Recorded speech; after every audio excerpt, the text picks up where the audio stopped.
සරාගොයියා YouTube channel එකට නරඹන සියලු දෙනාටම සුබ දවසක් වේවා කියලා ප්‍රාර්ථනා කරනවා. මම හිතුවාද පොඩ්ඩක් මේ සරාගොයියා YouTube channel එක ගැන පොඩ්ඩක් කතා කරන්න කියලා. මෙහෙම ඉති වැඩේ. මම දැනට මම තනියෙන් තමයි මේ channel එකේ සියලු දේවල් කරන්නේ.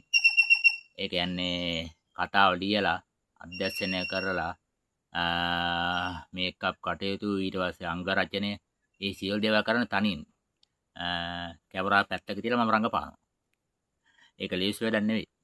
කැමරා පැත්තක තියලා තනිය රඟපාලා කියන්නේ හරිම අපහසු දෙයක්. කොහොම ඉතින් අපහසුතාව විඳහාගෙන වැඩේ කරනවා. ඉතින් මෙහෙමයි මේ දැන් මේ සරාගොයා YouTube channel එකේ සරාගොයා කියන චරිතය නිශ්චිත චරිතයන්නේ. ඒ කියන්නේ සරාගොයා කියන චරිතය එකයි. ඒවට තමයි මේ විවිධ චරිත ගොඩනගන්නේ.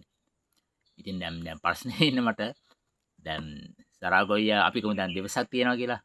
සරාගොයා චරිතයයි තව චරිතයක් දෙවසක් තියෙනවා. එතකොට දෙන්නා දෙවසේ ලොකේෂන් එක දාලානේ දෙවස ගෙනියන්නේ. දැන් මට වෙලා තියෙන්නේ මේ සරාගොයා කියන චරිතේ කරනකොට කැමරාව තියලා අර එක්කෙනෙක් ඉස්සරහා ඉන්නවා කියලා හිතේ තියන රඟපාන. ඒ කවුරුවත් නැහැ නේ මමනේ ඩබල් ඇක්ටිං කරන්නේ. එතකොට ඒක හරිම අපහසු කාර්යයක්. ඉතින් මේ සරාගොයා කියන චරිතේ අර ඒකාකාරී චරිත නිසා මේ කරන්න එච්චරම පසු නැහැ. හැබැයි ඒකත් එක්ක අනිත් චරිත කරන්න හරිම අමාරුයි. ඉතින් කොහොම තමයි ඉතින් කොහොම අමාරුම වැඩේ කරන්න යන්නේ. ඉතින් නැවත මම ස්තුතිවන්ත වෙනවා ඇත්තටම මේ සරාගොයා channel එකට ඔයාලා දෙන සහයෝගය ගැන. ඔයාලා නිසා තමයි මේක සාර්ථකව මේ කරගෙන මට අවස්ථාව ලැබිලා තියෙන්නේ. ඉතින් මම ඉස්සරහදී මම බලාපොරොත්තු වෙනවා මේ channel එකට අර විවිධාකාරයේ වෙනස් ආකාරයේ නාට්‍ය ටිකක් කරන්න කියලා. ඒකාකාර නැතිව විවිධාකාරයේ නාට්‍ය කරන්න. සමහර අවස්ථාවලදී ඔකටලා පුදුම හිතට චරිත කරන්නත් ඉඩ තියෙනවා.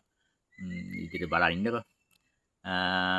ඉතින් මේ රංගපෑ ගැන පොඩ්ඩක් කතා කරද්දී ලෝක හිටව ප්‍රකට චිත්‍රපට අධ්‍යක්ෂකයෙක් කියලා තියෙනවා මේ ලෝක වෘත්ති දෙකක් තියෙනවා කියලා අමාරු. ඒ වෘත්ති දෙක තමයි එකක් තමයි හමුදා සේවය. අනික තමයි රංගන ශිල්පියෙක් රංගපෑ ඉදිරිපත් කිරීම.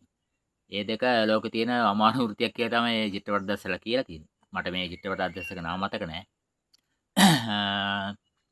ඉතින් මෙහෙමයි ඉතින්.